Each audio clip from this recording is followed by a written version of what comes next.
Segunda-feira, dia 21 de julho de 2025. Sejam todos muito bem-vindos, meus amigos, a mais um vídeo do canal Terra Brasilis News. Estamos começando esta semana que promete ser muito quente, com muitas informações, muitas notícias, muito bate-boca e muitas narrativas. O que não é narrativa, por exemplo, é a notícia que saiu hoje, inclusive na própria CNN Brasil, de que os pecuaristas dos Estados Unidos estão elogiando o tarifaço de Donald Trump e pedindo para que Trump acabe banindo a carne brasileira dentro do território americano. Olha só, depois vem a imprensa dizendo que a popularidade de Donald Trump dentro dos Estados Unidos caiu, que a maioria é contra o governo, que a popularidade despencou, plá, plá, plá, plá, plá, plá, plá. Justamente por quê? Para criar aquela narrativa de que os progressistas é que estão sendo vítimas e de que a extrema-direita é que é o problema. Não. Nos Estados Unidos já entenderam muito bem quem é o problemático. Inclusive nós vamos falar aqui sobre a possível prisão de Barack Obama. Não é mentira, não é invenção de história, não é notícia de jornal. Mas imaginem os senhores se de repente Donald Trump der de ombros para a carne brasileira. O que é que o Brasil vai fazer? É aquela velha situação. Quem muito fala acaba morrendo pela boca. Então, essa é a atual situação. Mas esse não é o assunto principal.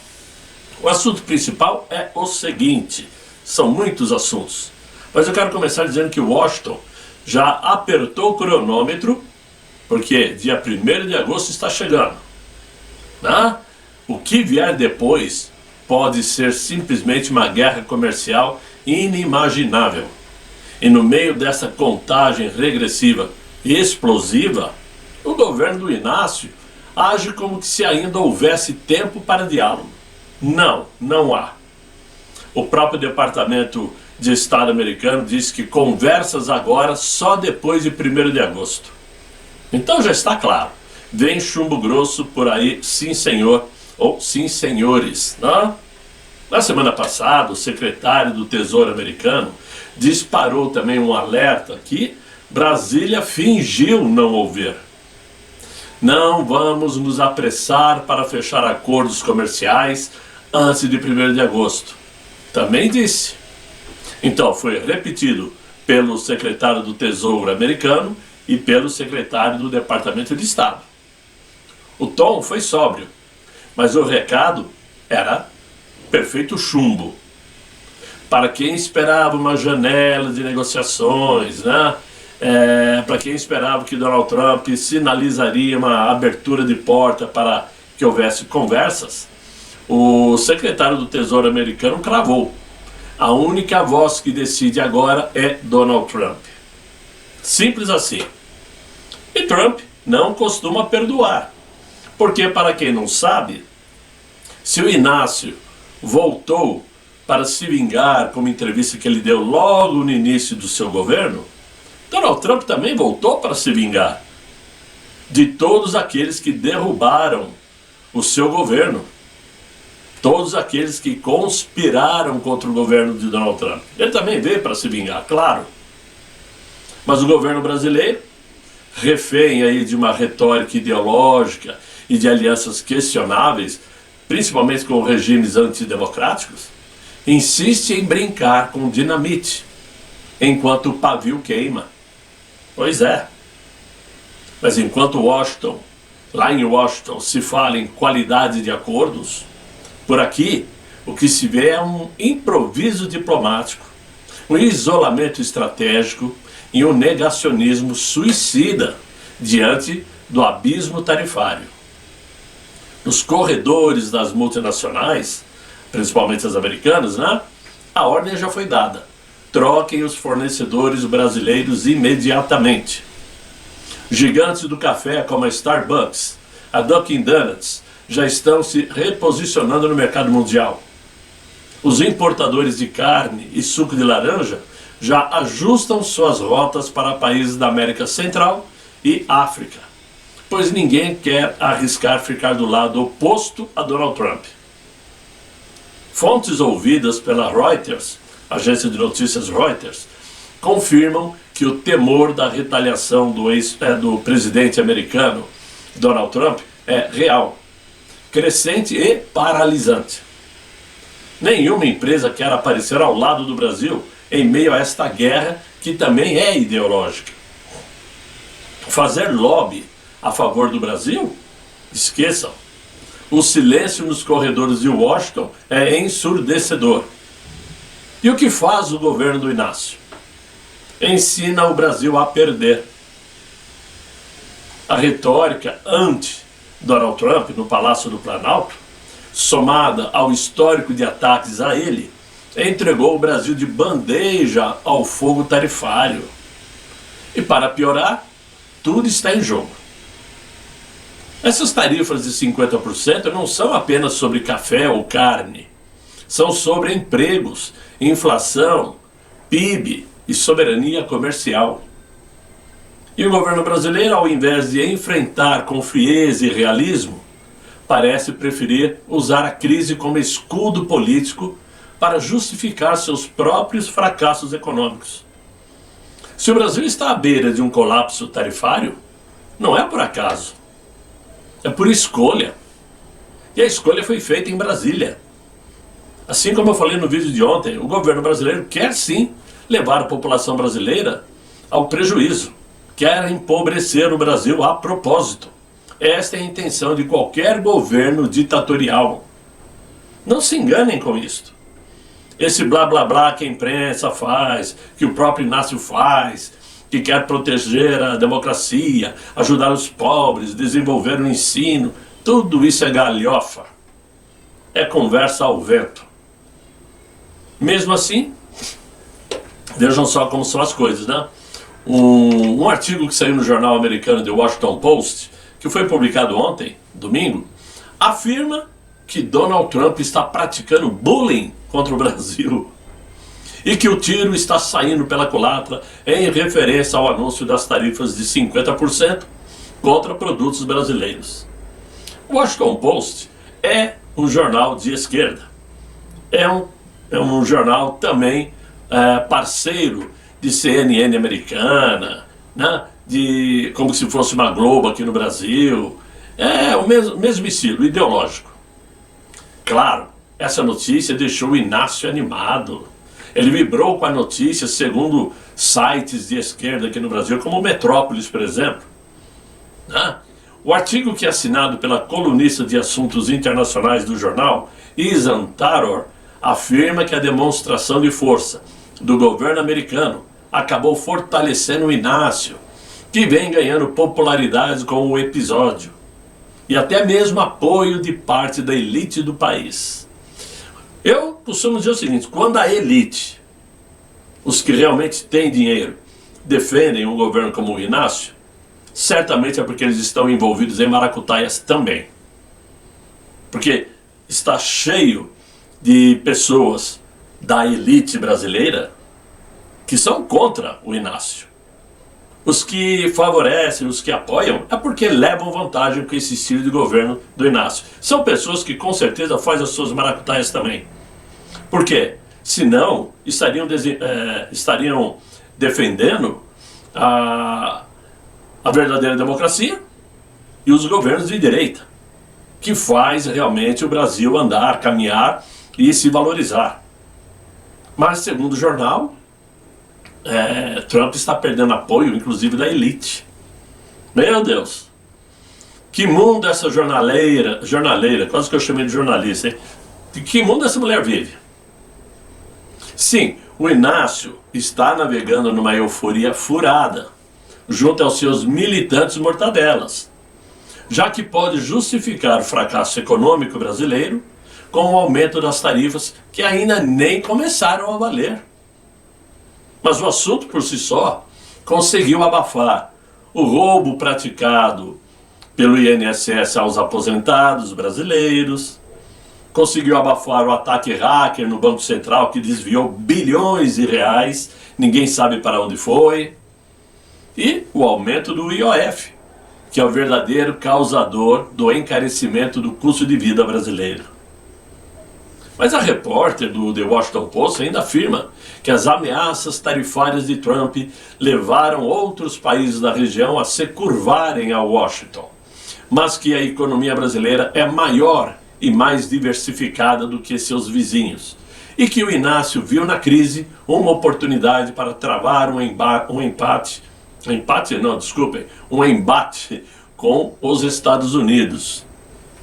Ora, segundo esse jornal aí, a disputa diplomática entre os Estados Unidos e o Brasil não está caminhando para um desfecho rápido, já que ambos os países estão aumentando a intensidade de suas medidas. Veja quanta bobagem foi dita. A jornaleira só não citou o seguinte: a China, que é 9 vezes mais forte economicamente que o Brasil, aceitou sentar e conversar com Donald Trump. Né? Aceitou conversar, chegaram aí num ponto comum e ficou bom para todo mundo. A jornaleira não citou, por exemplo, que a Argentina sentou-se à mesa com a diplomacia americana e conseguiu a isenção de 80% de seus produtos, tarifa zero para mandar aos Estados Unidos. Isto sim é negócio. E hoje eu garanto, a Argentina é muito mais forte que o Brasil. É muito mais forte. Não porque tenha mais rebanho, que o agronegócio seja maior. Não. É porque eles estão conseguindo fazer o povo argentino viver. O governo de Javier Milei é exemplo para o mundo. Inflação dentro de 1,5 dígito, digamos assim. Sabe, me parece que vai crescer 5,7% esse ano. Acabou aquele negócio de inflação. O dólar ficou mais barato. Ou seja, esses países resolveram sentar, conversar com os Estados Unidos e estão tirando vantagem. Só que essa jornaleira acha que o Inácio está navegando em ondas calmas, sem olhar para o horizonte e enxergar o tsunami que se avizinha. É bom lembrar que todo aplauso, por mais entusiasta que seja, tem início, meio e fim. E o contraste entre o fim e o início dos aplausos é muito doloroso quando acaba, porque a euforia desaparece.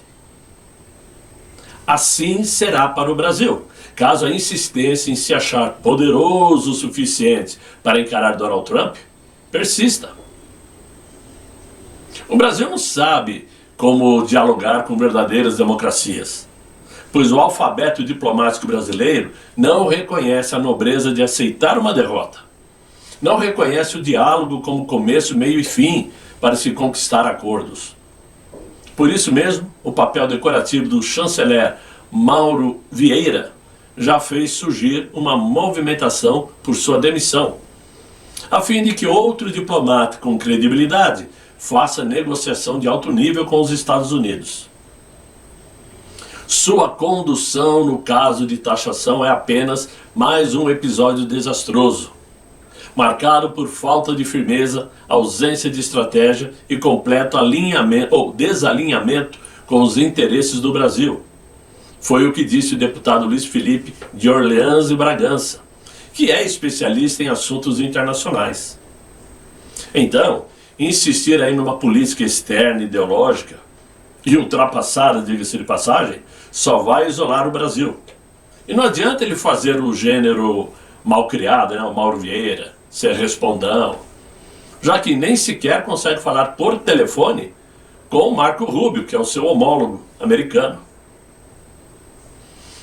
Vejam só, meus amigos, dificilmente o Inácio vai conseguir um novo chanceler com credibilidade para substituir Mauro Vieira, pois nenhum diplomata de carreira que se preze aceitaria ser capacho de Celso Amorim, que é o verdadeiro ministro de Relações Exteriores do Brasil, enquanto Mauro Vieira é somente um capacho, um cargo decorativo.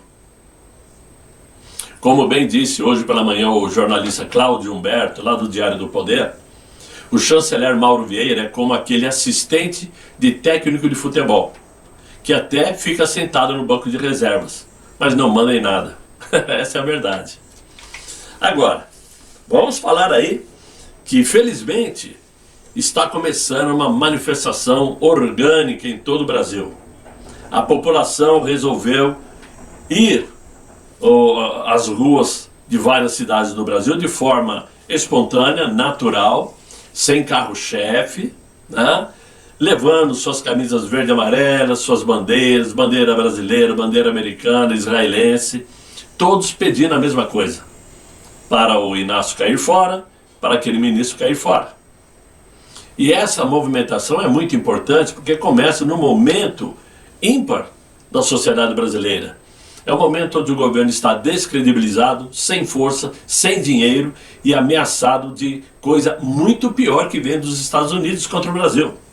Então é um movimento tão forte que o próprio pastor Silas Malafaia já marcou para daqui a 2 domingos uma manifestação que ele promete ser diferente das costumeiras. Não sei exatamente o que ele está dizendo de diferente, mas ele falou que é um momento importante para que realmente a população se una no Brasil inteiro. Então, temos que ficar felizes, contentes, até porque a sacada, né, daquele ministro em dizer que a federal encontrou um pendrive no banheiro da residência de Bolsonaro foi por água abaixo, né? Eu acho que naquele pendrive devia ter receitas com digamos, leite condensado, devia ter receitas de pastel, né? Deve ser isso que eles encontraram no pendrive, porque a PF disse que não encontrou nada significativo, ou seja, não tinha nada. Era uma retórica que eles queriam criar e desistiram no meio do caminho. Retórica não sei de quê, mas fato é que não deu em nada. Agora, notícia bombástica, meus amigos, chamou a atenção nesse final de semana nos Estados Unidos, e é uma coisa feia. O que por anos foi ridicularizado como teoria de conspiração pela grande mídia e pelos círculos do poder liberal, agora se desmoronou como um castelo de cartas. Foi noticiado na imprensa americana uma investigação oficial que revelou o impensável.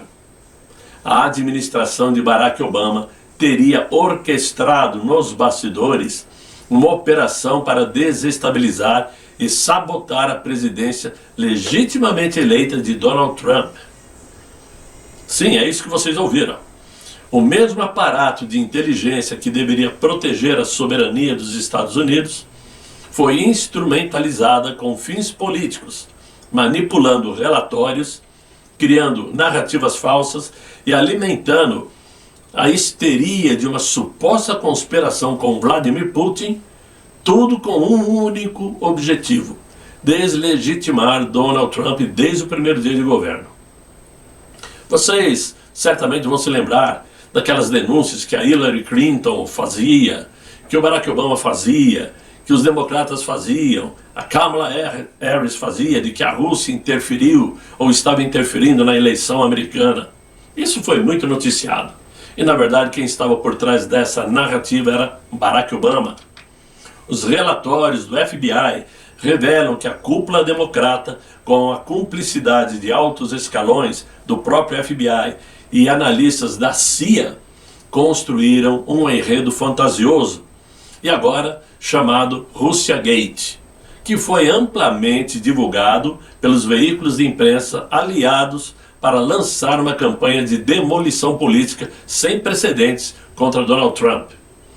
Tudo isso enquanto Obama já estava fora do poder, mas operando nas sombras como um marionetista, né? Estava ali como controlando suas marionetes, que se recusava a largar o controle do país. Ele queria continuar o poderoso. Esse escândalo, que é mais grave que o escândalo do Watergate, né? Evidencia que não foi a Rússia quem tentou alterar a democracia americana, mas sim a própria elite política dos Estados Unidos, desesperadas por barrar o outsider, que ameaçava acabar com o reinado da velha guarda globalista. E está acabando. Começou pela USAID, todos vocês já sabem.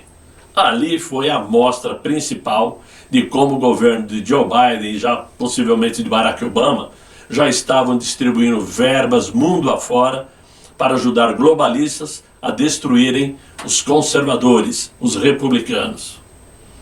O que dirão agora os que durante anos zombaram daqueles que falavam em estado profundo? Onde estão os fact-checkers? Aqueles checadores de fatos com narrativas absurdas na cabeça, que encobriam toda essa conspiração sob a desculpa de desinformação russa. Onde estão eles? E quais as medidas que o Congresso tomará diante do que claramente foi uma tentativa disfarçada de golpe de Estado? Isso sim, golpe de Estado, coisa que nunca aconteceu nos Estados Unidos.